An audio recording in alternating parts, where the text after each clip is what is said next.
Hippocrates, the father of modern medicine, right, over 2,000 years ago, really had it right. And somehow along the way, we got derailed and failed to listen to his wisdom. Let food be thy medicine, and medicine be thy food. Now, I want to end with one final personal note. So, a lot of times, patients will say to me, you know, it's easy for you to say. You've probably eaten this way your whole life. You know, you probably grew up eating whole food plant-based, and you don't know what it's like coming from the standard American diet and trying to eat this way. And that's when I laugh and say, oh, if only you knew. All the way up through the end of 5th grade, I was the most overweight kid in my grade.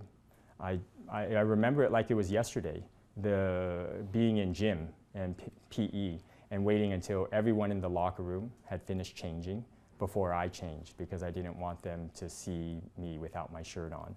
I remember just absolutely being petrified of getting an invitation to a party and it being a swim party, right? And the times I did go to a swim party, I would jump in with my shirt on. And my friends would say, why are you jumping in with your shirt on? And I would say, well, because I'm cold, right? And I didn't get this way by accident, right? I very much enjoyed and partook in the standard American diet.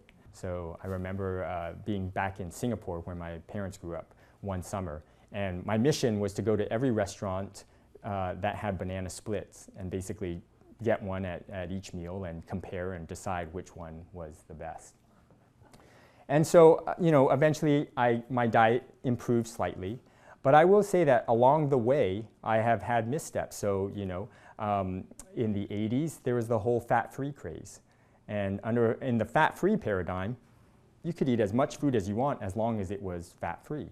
So, you know, the fat-free Entenmann's pies and the fat-free Entenmann's cookies, Twizzlers, gummy bears, Grove Stand orange juice. I would consume massive amounts of these thinking that that's healthy because it was zero fat.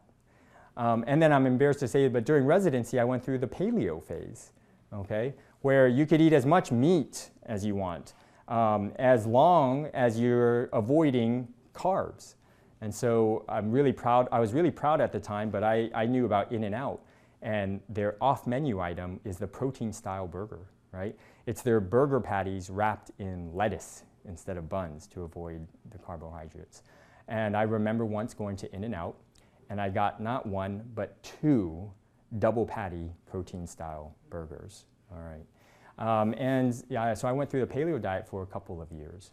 And it's only in the last few years that I've finally seen the light, so to speak, and entered what I truly believe is the final phase of my nutrition history, a whole food plant-based lifestyle.